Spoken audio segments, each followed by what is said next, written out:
For 9 months, the billionaire's triplets had not laughed. Not for doctors, not for therapists, not even for their father.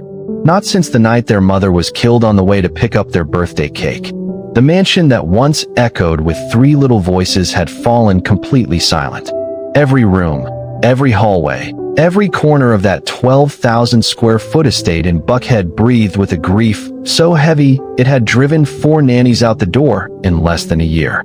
And then one evening, something impossible happened. Oliver was walking past the upstairs bathroom when he heard a sound he thought he would never hear again. Laughter. 3 little boys laughing in the bathtub. Wild, breathless, uncontrollable laughter that bounced off the tile walls and flooded down the hallway like something had come back from the dead. And standing beside them, soaked in soap and water, with a rubber duck in each hand, was a young nanny no one had expected to change their lives. But here is what no one saw coming. Weeks later, that same billionaire would be on his knees. Not in a boardroom, not in a church, on the cold tile floor of a guest cottage behind his own estate, begging that woman not to walk out of his house. Her suitcase was open on the bed, half-packed. A faded blue baby blanket sat folded on top of her clothes, the only thing she had left of a child she had buried 2 years ago. She was crying. He was crying. Because the moment she had arrived, his sons came back to life. She had done what every therapist, every specialist, and every dollar in his $200 million empire could not do. She had made his boys children again. But what people began whispering about their relationship was about to destroy everything. And the question that will haunt you through this entire story is simple. Would he fight for her, or would he let the world take away the only person who had saved his family? If you love stories that grab you by the heart and refuse to let go, subscribe to this channel right now, because this one is going to stay with you long after it ends. The day Oliver's wife died started like every other day. Denise kissed him goodbye at the front door that morning, wearing the yellow sundress she always wore on Tuesdays because she said Tuesdays needed brightening. The triplets were bouncing off the walls. It was their 4th birthday. Elijah, Noah, and Caleb had been talking about nothing else for weeks, arguing about the flavor of their cake, the color of the balloons, whether their cousins were coming. Oliver told Denise he would leave the office early. Be home by 4, he promised. She laughed and told him she would believe it when she saw it. That was the last thing she ever said to him. At 2:47 that afternoon, a 17-year-old boy driving 53 miles per hour through a residential intersection sent a text message, looked up 1 second too late, and hit Denise's car broadside on the driver's door. She was on her way to pick up the birthday cake. Strawberry with cream cheese frosting. The boy's favorite. She never made it to the bakery. Denise was pronounced dead at Grady Memorial Hospital in Atlanta at 4:17 in the afternoon. Oliver was still at his office on the 42nd floor of the building that bore his name, calling her phone over and over, listening to it ring, wondering why she was not picking up. The teenager walked away with a broken collarbone and 18 months of probation. The birthday cake was never picked up. The party was never thrown. And 3 little boys who had woken up that morning exploding with happiness went to bed that night in a house that would never feel the same. They stopped talking first. Then they stopped playing. Then they stopped making eye contact. Within 2 weeks, Elijah, the quietest of the 3, stopped speaking entirely. Not a word. Not a whisper. He would sit in corners and stare at walls and flinch when adults came too close, like the world itself had become something dangerous. Noah stopped smiling. Caleb started wetting the bed every night and waking up screaming for his mother at 3 in the morning. Oliver tried everything a man with unlimited resources could try. He hired the best child psychologist in Atlanta, a woman from Emory who came 3 times a week with sand trays and puppets and a calm voice that spoke to the boys like they were made of glass. She sat on the floor with them for months. They stared through her. He brought in a grief specialist from New York who charged $400 an hour and used words like processing and acceptance and reintegration. The boys did not process. They did not accept. They sat in silence while a stranger tried to explain to them why their mother was never coming home. Oliver hired nannies. 4 of them in 9 months. The first lasted 6 weeks. She said the house felt wrong, like something heavy lived inside the walls. The second lasted 3 weeks. She told Oliver's mother-in-law Gloria that the boys frightened her, that their stillness was unnatural. The third lasted 9 days. The fourth never even finished her first week. Nobody could reach them. Oliver could not reach them either. He would come home from work and find his sons sitting on the floor of the playroom that Denise had decorated with murals of animals and stars, and they would be doing nothing, just existing, breathing, waiting for something that was never coming back. Oliver stopped sleeping in the master bedroom the night of the funeral. He could not bring himself to lie in the bed Denise had made that last morning, her pillow still dented, her book on the nightstand with a bookmark halfway through, her reading glasses sitting on top. He slept on the couch in his home office instead, surrounded by blueprints and contracts he could not concentrate on, waking every few hours to a silence that felt like it was pressing down on his chest. The house became a museum. Denise's running shoes sat by the back door, laces still tied. Her coffee mug sat unwashed in the cabinet. Her handwriting still clung to the chalkboard wall in the kitchen. Caleb has a dentist appointment Thursday. Pick up the cake. Oliver could not erase those words. Erasing them felt like killing her again. So he left them, and every morning he walked past them and felt the wound reopen like clockwork. Then one Tuesday afternoon, Gloria called him at the office. She sounded exhausted, which had become her permanent state. The fourth nanny quit, Gloria said. Oliver pinched the bridge of his nose. He was in the middle of an acquisition meeting that could reshape his Midtown Tower project. What happened this time, he asked. Same thing, Gloria said. She said the house is too heavy. Said the boys give her chills. There was a pause. But I found someone new. Oliver barely registered the words. He was looking at a spreadsheet on his screen, watching numbers blur. Fine, he said. Whatever you think is best. Her name is Jasmine, Gloria said. She is different, Oliver. I mean it this time. She is different. Oliver said okay, hung up, and went back to his meeting. He did not ask a single question. Did not look at her resume. Did not Google the woman's name. 3 weeks later, he would realize that the 5 seconds he spent saying fine on that phone call was the most important decision he had ever made in his life. 3 weeks passed, and Oliver noticed nothing. He left for the office before the boys woke up. He came home after they were in bed. He existed in the margins of his own family, a ghost haunting a house full of ghosts. He told himself he was busy.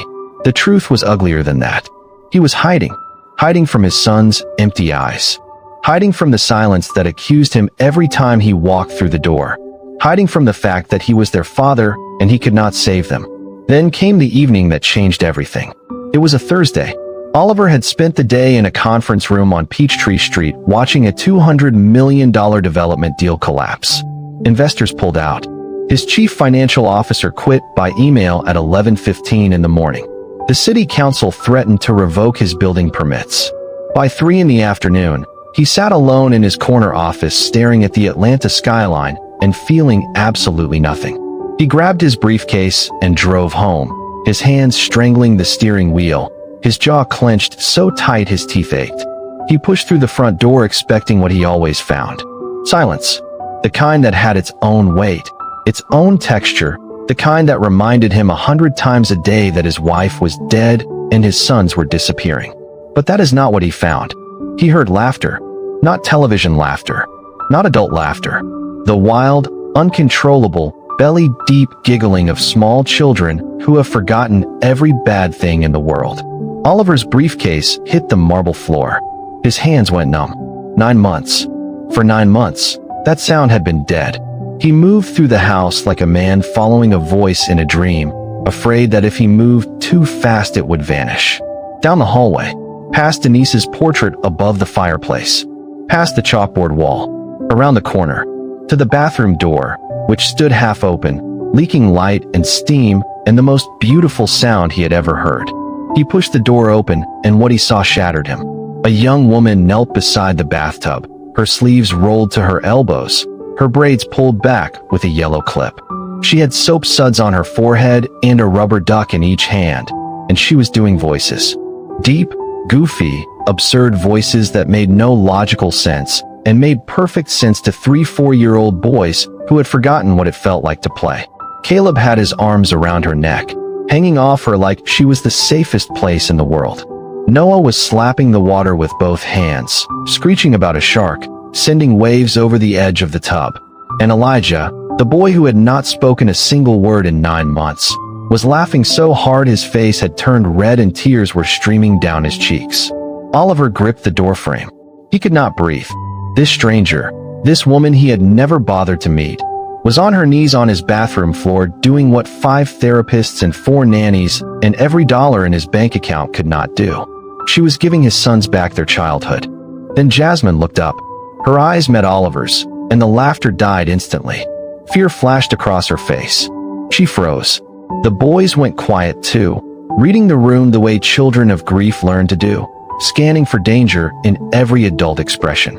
They pressed their small, wet bodies closer to Jasmine, gripping her arms with soapy fingers. They were not just playing with her. They were protecting her. Because in 3 weeks, she had become theirs. Oliver opened his mouth. Nothing came out. His throat had sealed shut. His vision blurred. He managed one short nod, then turned and walked down the hallway before his sons could see their father's face break apart. He made it to his office, closed the door, sat in his chair in the dark, and cried for the first time since the funeral. Not from sadness, from something he had given up on ever feeling again. Relief. That night, Oliver did not sleep. He sat in his office, staring at the ceiling while that sound played on a loop in his skull. His sons laughing. That impossible sound. He pulled out his phone and opened the file Gloria had texted him 3 weeks ago. Jasmine's application. He had never read it. 26 years old. Born in Macon, Georgia. No college degree. References from 2 families in Savannah. And at the bottom of the page, in handwriting so small he had to zoom in to read it, 1 sentence. I know what it feels like when a house goes quiet. I will not let it stay that way. Oliver stared at those words until the sun came up. Most people in his life ran from grief. His friends stopped calling after the funeral. His business partners avoided personal topics like landmines. Even Gloria, who had lost her own daughter, dealt with it by staying busy, filling the silence with cooking and cleaning and phone calls because sitting still meant feeling everything. But this woman, this stranger from Macon, had walked straight into the heaviest house in Atlanta and somehow made it light again. Who was she? And what had made her house go quiet? The next morning, Oliver came downstairs at 6:15. He told himself it was for an overseas conference call. That was not true. He came down because he wanted to see Jasmine. She was already in the kitchen, moving with a quiet steadiness that reminded him of Denise in ways that made his chest hurt. She was scrambling eggs and cutting toast into triangles, humming something low and tuneless under her breath. She did not hear him. He stood in the doorway watching. The boys came running in moments later, barefoot, pajamas wrinkled, and every single one of them went straight to Jasmine. Caleb reached her first.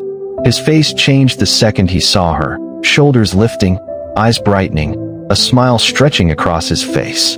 He launched himself at her legs, and she scooped him onto her hip without breaking stride, stirring eggs with one hand. "Morning, baby," she said, like it was the most natural thing in the world. Noah climbed into his chair and started talking immediately. "Jasmine, I dreamed about a dragon." "Was it a nice dragon?" "The nicest." He wore a hat. Elijah came in last, quiet as always. He did not speak, but he walked straight to Jasmine and pressed his face into her side, and she placed her free hand on the top of his head and held it there, just letting him know she existed. Then she looked up and saw Oliver in the doorway. Her smile flickered. "Good morning, Mr. Oliver." "Just Oliver," he corrected. His voice came out rougher than he intended. She nodded and turned back to the stove. The boys talked through the entire meal. Caleb wanted to know if dogs could swim. Noah asked about volcanoes. Elijah did not speak, but he sat so close to Jasmine that their elbows touched, and twice he looked up at her face as if checking to make sure she had not disappeared. Oliver sat at the far end of the table drinking coffee and watching something he had spent 9 months and hundreds of thousands of dollars trying to create happen naturally in front of him. Jasmine was not performing. She was not using strategies or techniques from a textbook. She was simply present, fully and completely there, like these 3 boys were the only thing in the universe that mattered to her. And maybe that was the answer to a question no expert had thought to ask. Maybe presence was the thing money could never buy. Oliver started coming home early after that. He told his assistant it was the boys' bedtime routine. That was half true. The other half was something he could not name yet. He wanted to be in the house while it was alive. He wanted to hear the sounds that Jasmine pulled out of the walls. Laughter, arguments over crayons, the thunder of small feet running, the crash of something breaking followed by guilty silence, and then Jasmine's voice, steady and warm, saying it is okay, we can fix it. Most days he would find them in the backyard or the playroom. Jasmine would be sitting in the grass with all three boys, reading to them, or helping them build towers out of blocks that they would knock over and rebuild endlessly. She never performed for Oliver, never looked up to make sure he was watching. She loved the boys quietly, naturally, like it cost her nothing, like it was as easy and necessary as breathing. The house still carried Denise in every corner. Her portrait above the fireplace, her running shoes by the back door, her reading glasses on the kitchen counter, the master bedroom, untouched, bed made, her pillows still dented, her bathrobe still hanging on the door. Oliver would walk past that room every night and feel a pull so strong it nearly knocked him sideways. But he could not go in. Changing anything in that room felt like agreeing she was gone, and some part of him was not ready to agree. So he slept in his office on the leather couch, waking at 2 and 3 in the morning to wander the dark hallways of a house that held both everything he had lost and everything he was afraid to feel. It was on one of those midnight walks, nearly 5 weeks after Jasmine arrived, that he found her in the library. The room glowed with soft amber light from the reading lamp Denise had picked out at an antique shop in Savannah.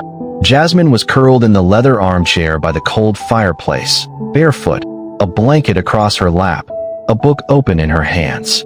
She looked up when Oliver stepped inside. Not startled, just aware. Could not sleep either, she said. He shook his head and lowered himself into the chair across from her. He did not know what he planned to say. He did not know if he planned to say anything at all. But the silence between them felt different from the silence in the rest of the house. It did not press down on him.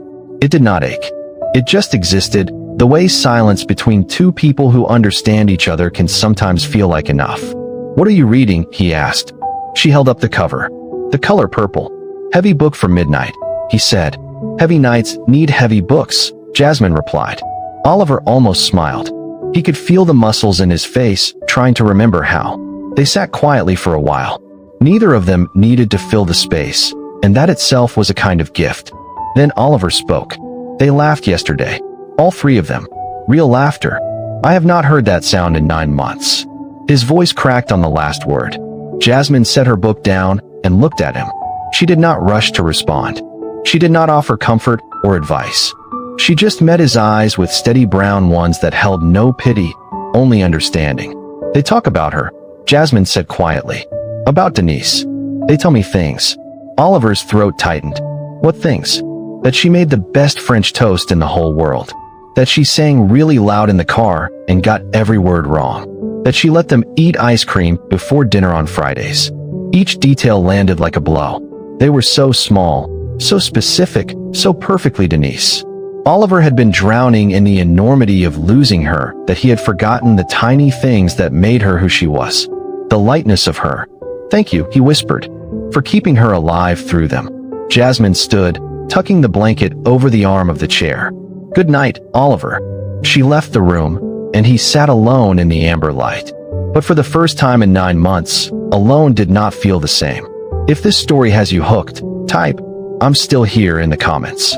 I need to know you are with me, because this story is about to take a turn you will not see coming. 3 more weeks passed, and something shifted in that house. The heaviness in the walls began to thin. The room stopped echoing. Oliver found himself lingering at breakfast, staying for dinner, sitting in the library past midnight with a book he was not reading because he knew Jasmine might appear with her own book and her quiet company that asked nothing of him except to be present. He was not falling in love. He told himself that every single day. He was grateful. That was all. Grateful, lonely, tired, and drawn to the only human being in his life who did not handle him like something made of glass. Then one evening, everything cracked open. He came home after 8. The boys were asleep. The house was still. He moved toward the stairs and stopped. He heard crying. Quiet, controlled, practiced. The kind of crying that belongs to someone who has spent years learning how to fall apart without making a sound. He followed it to the laundry room. Jasmine sat on the floor between the washer and dryer, her knees pulled to her chest, her face buried in her hands. In her right fist, she clutched a small blue blanket, faded and threadbare, pressed against her mouth to muffle the sobs. Oliver had never seen her like this. She was always the anchor, always steady, always warm. But right now, she was drowning. She sensed him before he spoke. Her head snapped up, eyes swollen, face soaked with tears. For a long second, she just stared at him, caught between shame and something deeper than shame. "I am sorry," she said, her voice splintering. "I did not mean for you to see this." "Whose blanket is that?" Oliver asked quietly. Jasmine's fingers tightened around the faded blue fabric until her knuckles went pale. For a long moment, she did not answer. Then, in a voice so small it barely qualified as sound, she said his name was Isaiah. Oliver lowered himself to the floor and sat across from her in that narrow space between humming machines. Jasmine did not look at him. She looked at the blanket. "He was 2 years old," she said. "We were at my cousin's house in Savannah. There was a pool in the backyard.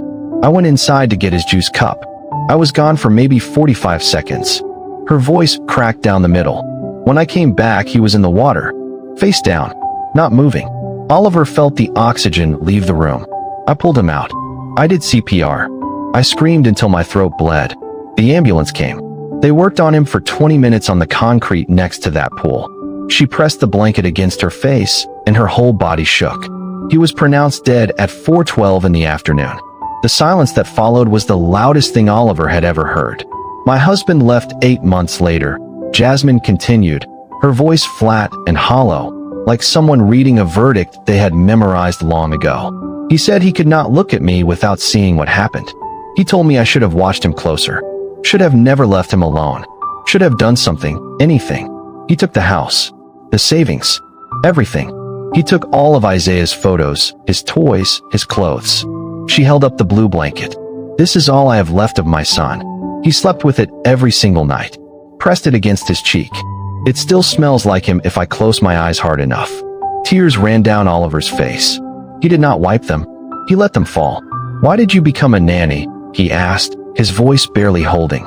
Jasmine took a breath that seemed to come from somewhere deeper than her lungs.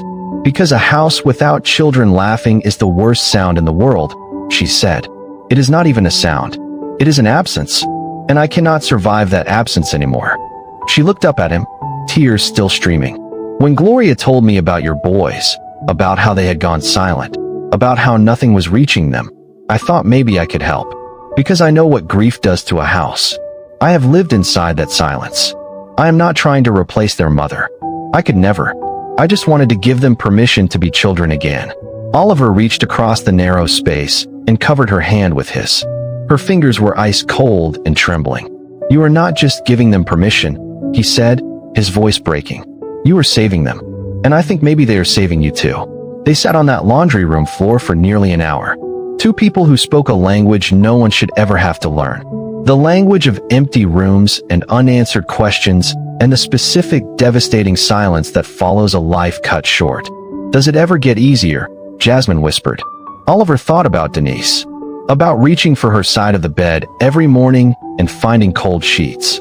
About hearing a song she loved on the radio and having to pull the car over because the tears came too fast to see. "No," he said honestly.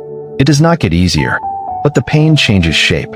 At first the grief carries you, drags you wherever it wants like a current you cannot fight. Eventually, you learn to carry it instead. It does not get lighter. You just get stronger."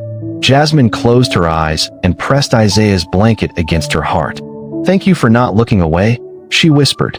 "Thank you for staying," Oliver said. And in that moment, sitting on linoleum in a laundry room at midnight, something shifted between them that would never shift back. Mother's Day arrived like a slow-moving storm. Oliver woke before dawn with his chest already tight, his mind already cycling through the plan. Cemetery at 10. Flowers on the headstone. A few words. Home by noon. Survive the rest. Last Mother's Day, Denise had been alive. The boys gave her cards covered in glitter and crooked hearts. She taped them to the refrigerator and cried happy tears. The refrigerator was bare now. Oliver came downstairs expecting to execute his plan and found his sons in the living room with Jasmine, surrounded by construction paper, markers, glue sticks, and a mess of stickers covering the floor. They were making cards. His heart clenched. She was helping them make cards for Denise. Of course she was. Then Caleb held up his card, and everything Oliver thought he understood about this moment collapsed. The card showed a woman with long braids and a wide smile. Around the edges, in shaky letters Jasmine had helped him spell, it read for Jasmine. "You make us happy." Noah's card was next. 3 stick figures holding hands with a taller figure. "I love you, Jasmine," written in green marker across the top. Then Elijah held up his. A single red heart. Inside the heart, one word. "Stay." They were not making cards for their mother. They were making them for Jasmine. Oliver's hand found the doorframe and gripped it hard.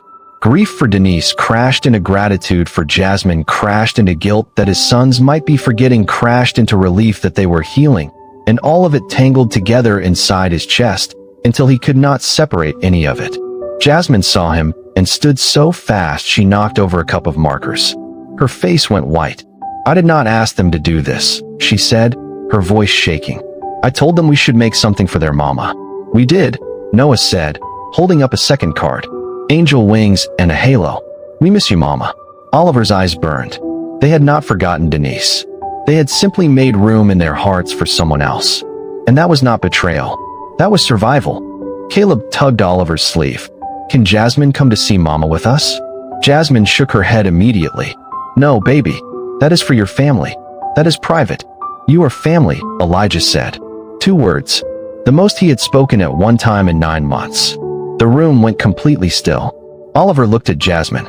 She was terrified, certain she had crossed a line that could not be uncrossed. Oliver did not know if bringing Jasmine to Denise's grave was right. It felt like stepping off a ledge. But his son, who had not spoken in 9 months, had just looked this woman in the eye and called her family, and Oliver was not about to tell him he was wrong. "If you want to come," Oliver said, "you can come." They stood at the grave together an hour later. Oliver, Jasmine, and 3 small boys in matching blue shirts. Denise would have melted over. The boys placed their angel card against the headstone. Then Caleb grabbed Jasmine's hand and pulled her forward. "Tell Mama you are nice," he whispered. Jasmine knelt on the grass, tears pouring down her face. "I hope you do not mind that I love them," she said softly to the stone. "I am not trying to take your place. I could never take your place. I just could not help loving them once I knew them." Elijah leaned against Oliver's leg and whispered toward the headstone. "Mama, Jasmine makes really good pancakes, and she reads us books, and she does not cry when we talk about you." That sentence shattered something inside Oliver. Because he had been the one who cried. He had been the one who flinched when the boys mentioned Denise, who changed the subject, who made his own children feel like remembering their mother was something painful instead of something precious. Jasmine stood and met his eyes. Permission. Forgiveness. Understanding that loving someone new does not erase someone gone. It just proves the heart is bigger than grief. 2 months after that day at the cemetery, the whispers started. Oliver attended a charity fundraiser at the Commerce Club downtown. He had not wanted to go, but Gloria insisted. "You cannot hide forever. People need to see you." The ballroom was full of Atlanta's wealthiest families, people who had sent flowers after the funeral and then slowly vanished. They smiled at Oliver now with careful, fragile politeness. A developer named Raymond approached with his wife Gail. "Oliver, good to see you out," Raymond said. "How are those boys?" "Getting better," Oliver said. "Much better." Gail tilted her head, her smile sharpening into something else. "Yes, I have heard. You have quite the devoted caregiver at home." "Jasmine, is it?" The temperature dropped. "Very involved from what I understand," Gail continued. "Almost like family." "She is excellent with the boys," Oliver said carefully. Gail exchanged a glance with Raymond. "I am sure she is. It is just, people talk. There was a photo on social media last weekend. You and the children and this young woman at Piedmont Park. She was carrying Caleb. You were pushing the stroller. It looked very domestic." "We were at the park," Oliver said, his voice going flat. "Of course," Gail said. "But you know how people are. A young woman, a very attractive young woman, living on a wealthy widower's property." She let the implication hang like smoke. Raymond cleared his throat. "What Gail means is maybe consider the optics, for the boy's sake. The only optic I care about is that my sons are happy for the first time in 9 months, Oliver said, and walked away before he said something worse. But the whispers grew louder. A gossip account posted the park photo with the caption "Nanny or the next Mrs. Oliver." A blind item appeared in Atlanta magazine. Which buckhead billionaire is getting too comfortable with the help? Then the call came that turned Oliver's blood to ice. Prescott Academy, the elite preschool where the triplets were enrolled, called to reconsider their admission. The headmaster used words like sensitivity and community concern and perhaps a better environment. "You are telling me my sons are being rejected because of gossip," Oliver said. "We are simply prioritizing the well-being of all our families." Oliver hung up. The rage hit him so hard his vision went white. Not because of the school. He could find 100 schools. But because he knew exactly what would happen next. Jasmine would see the articles. She would hear the whispers. She would understand that her presence was the reason his sons were being punished. And she would leave. He drove home breaking every speed limit, walked through the front door, crossed the yard to the guest cottage, and found exactly what he feared. Her door was open. Her suitcase was on the bed. She was packing. Her hands moved mechanically, folding shirts, placing them inside the case. Isaiah's blue blanket sat on top of the pile. Her face was swollen and red. Oliver stood in the doorway and felt the ground dissolve beneath him. "I cannot stay," Jasmine said without turning around. "Do not do this," Oliver said. His voice came out raw, almost desperate, and the desperation surprised them both. She kept folding. "Your boys got rejected from school because of me. Because people saw a young black woman living on your property and drew the ugliest conclusion they could find. And your sons will pay for that judgment every single day I am here." Oliver stepped into the room. "The boys are happy.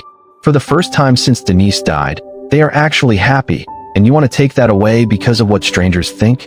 Jasmine turned to face him, and the pain in her eyes was so exposed, so unguarded, it stole the air from his lungs. "When I lost Isaiah," she said, "the whispers said I was a bad mother. When my husband left, the whispers said I deserved it. And now the whispers say I am after your money or your bed." She wiped her face with the back of her hand. "I cannot fight whispers, Oliver. They always win. They do not win if we refuse to listen. You do not understand." Her voice cracked.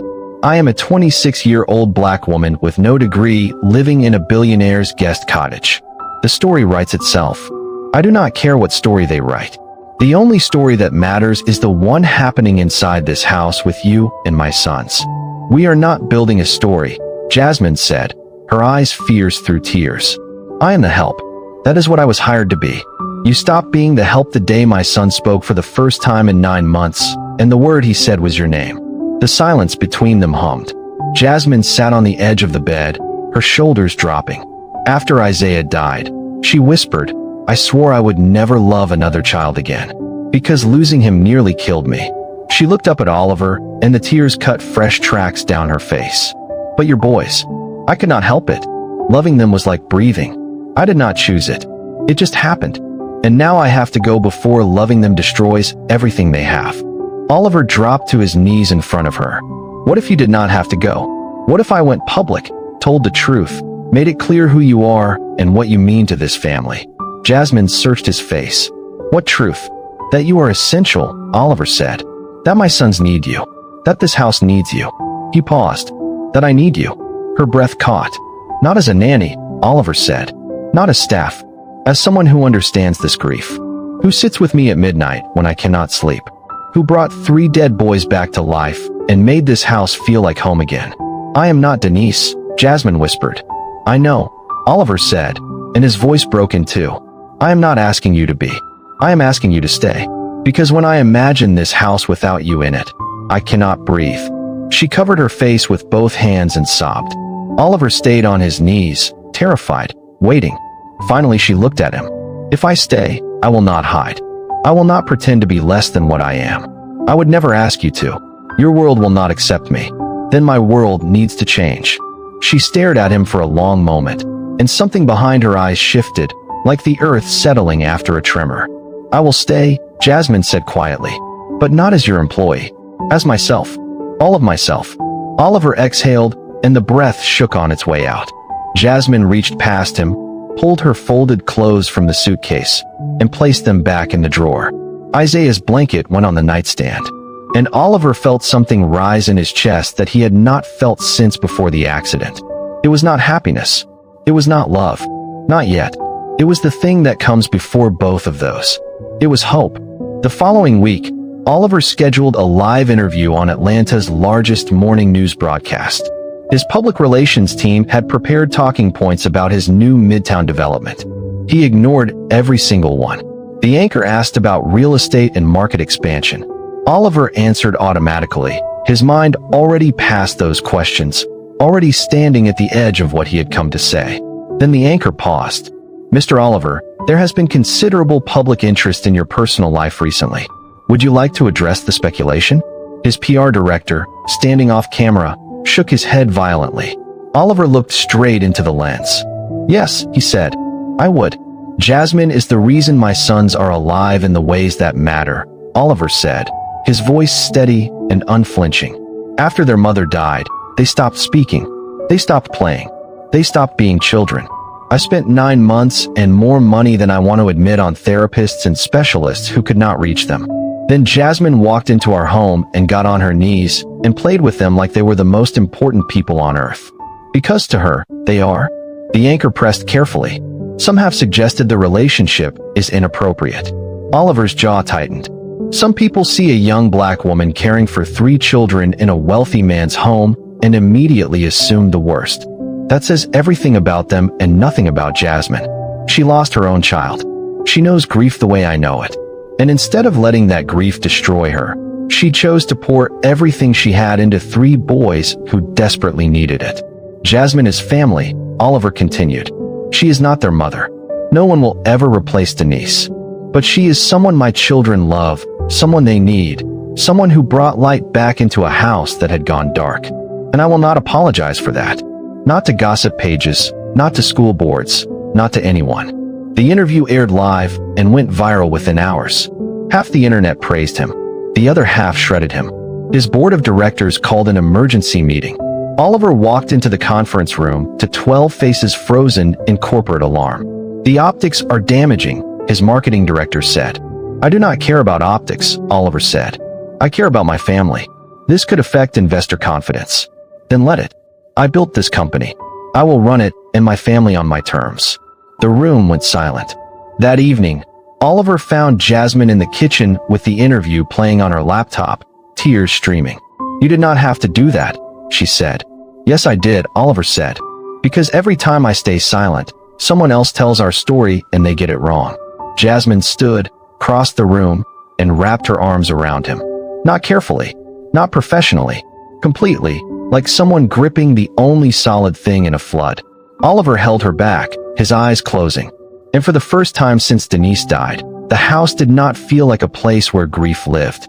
It felt like a place where healing had finally, irreversibly begun. 6 months passed. The gossip faded the way gossip always does, replaced by newer controversies and fresher outrage. Elijah was speaking in full sentences. He told Jasmine stories about dinosaurs and argued with his brothers about bedtime books and asked questions about the moon that nobody could answer. Noah's real smile came back, the one that crinkled his nose and showed every tooth. Caleb stopped wetting the bed and stopped waking up screaming. He started sleeping through the night with Isaiah's blue blanket tucked under his arm. Jasmine had given it to him one night without a word, without explanation. She just placed it beside his pillow and Caleb grabbed it and held on. The boys had started calling her Mama Jasmine. Nobody suggested it. Nobody corrected it. It was their answer to a question no child should ever have to solve: how to honor the mother they lost while loving the woman who saved them. Oliver watched all of it and felt a gratitude so deep it frightened him. Because underneath the gratitude, something had been growing for months that he could no longer pretend did not exist. He was in love with her, not because she saved his sons, not because she made the house feel alive again, but because of who she was when no one was watching. The way she hummed while folding laundry. The way she left books face down on every surface in the house. The way she sat with him in the library at midnight, reading in silence, asking nothing of him except to exist. The way she held Isaiah's blanket against her chest when she thought she was alone. Oliver had spent 3 months working in secret. Late-night phone calls with architects, meetings with lawyers and donors, conversations with city planners. Tonight, he was ready. He found Jasmine in the backyard with the boys. They were planting peonies, Denise's favorite flower. The evening light turned everything gold. "Jasmine," he said, "can I show you something?" He led her to the east wing of the estate, a section that had been sealed since the funeral. Denise had always planned to turn it into something meaningful, but had never decided what. Oliver opened the double doors. Inside, architectural renderings covered the walls. Blueprints spread across drafting tables. Legal documents with official seals sat in stacked folders. Jasmine stepped in slowly, her eyes scanning everything. "What is this?" she whispered. "The Isaiah and Denise Center," Oliver said. "A residential care facility for families with children fighting terminal illness. Full medical support, grief counseling, play therapy, family housing. A place where families can stay together and heal together instead of falling apart in hospital hallways." Jasmine's hands flew to her mouth. Her son's name, Denise's name, side by side. She could not speak. "I cannot build this without you," Oliver said quietly. "You know what these families need. You have lived it from the inside. This is yours to lead, and it does not have to take you away from us. It happens right here." He handed her an envelope. She opened it with shaking hands. Inside were 2 documents. The first named her co-director of the center, equal partner, full authority over programming and family services. The second was a guardianship filing. "If anything ever happens to me," Oliver said, his voice rough, "you are their legal guardian. You already are in every way that matters. This just puts it in writing." Jasmine stared at the papers through blurred eyes. "I am not asking you to replace Denise," Oliver said. "I am asking you to help me turn everything we have lost into something that saves other families from going through what we went through alone." She looked up at him, and the expression on her face contained more than any single word could hold. Wonder, terror, gratitude, and something that looked unmistakably like love. "Why?" Jasmine whispered. "Why would you do all of this for me?" "Because you are not just important to my sons," Oliver said, stepping closer. "You are important to me, and I cannot imagine my life without you in it." Jasmine reached out and took his hand, and for the first time since Denise died, Oliver felt something other than grief. He felt the future opening. 6 months later, the Isaiah and Denise Center opened its doors. Families arrived from across the southeast. Parents with sick children, grandparents holding fractured families together, siblings who needed a safe place to be small and scared. The East Wing that had been empty and sealed was now alive with footsteps and voices and the sound of children playing in the therapy garden Jasmine had designed. The dedication ceremony was small, just donors, a handful of journalists, and the families who would call this place home. Oliver stood at the podium and looked out at the crowd. His prepared remarks sat untouched in his pocket. He found Jasmine in the back, standing with Elijah, Noah, and Caleb in their matching blue suits. Denise would have cried. "I built my career believing every problem has a solution if you throw enough resources at it," Oliver began. "Systems, strategy, capital. I believed those things could fix anything. Then I lost my wife and learned that some things cannot be fixed. They can only be survived." The room was silent. I was failing at surviving. My sons were failing with me. We were disappearing inside a house that had everything except the one thing we needed. He looked directly at Jasmine. Then someone walked through our door who did not try to fix us. She just loved us. She got on her knees and played with my sons like they were the center of the universe. She sat with me in the dark when I could not sleep. She kept my wife alive through my children when I was too broken to do it myself. This center exists because 2 people taught me what love looks like when everything falls apart. My wife Denise, who showed me what it means to give everything, and Jasmine, who showed my sons and me that it is possible to live again. He motioned to her. She shook her head. The boys pushed her forward gently. She walked to the stage on shaking legs and Oliver handed her the envelope. "This makes it official," he said quietly, so only she could hear. "Co-director of this foundation. Legal co-guardian of Elijah, Noah, and Caleb. You are already their family. This just gives the world no choice but to recognize it." The three boys rushed the stage and wrapped themselves around her legs. Jasmine dropped to her knees and pulled them into her arms, sobbing into their small shoulders while they held her with a fierceness that made half the audience cry. The crowd stood and applauded. Oliver barely heard it. He was watching his family, the one grief had destroyed, the one Grace had rebuilt from the wreckage. That evening, after the guests left and the caterers packed up, Oliver found them in the therapy garden. The boys were chasing fireflies across the lawn, their laughter carrying through the warm Georgia twilight. Jasmine sat on a stone bench beneath the dogwood tree they had planted in Denise's memory, watching them with a soft, steady smile. Oliver sat beside her. "Thank you," Jasmine said quietly. "For what?" "For letting me stay. For fighting when it would have been easier to let me go. For building something beautiful out of all this pain." Oliver looked at her, really looked at her. This woman who walked into his broken world carrying her own broken pieces and somehow built something whole out of all of it. "I think God sent you," he said. Jasmine turned to him, surprised. "I was angry at him for a long time," Oliver continued. "For taking Denise. For leaving me with 3 sons I could not reach. But then you showed up, and I realized he did not leave us alone at all. He just sent help in a way I never could have imagined." Fresh tears slid down Jasmine's face. Caleb came running over, breathless and beaming. "Papa, Mama Jasmine, come play with us." Mama Jasmine. The name did not hurt anymore. It felt like what it was, a bridge between what had been lost and what had been found. Oliver stood and pulled Jasmine to her feet. Together they walked into the grass, where 3 little boys waited with arms wide open. And as the sun dropped behind the Atlanta skyline, painting the garden in shades of amber and rose, Oliver understood something he had been too shattered to see before. Love does not end when someone dies. It just finds new soil to grow in. Denise taught him how to love fully, without reservation, without fear.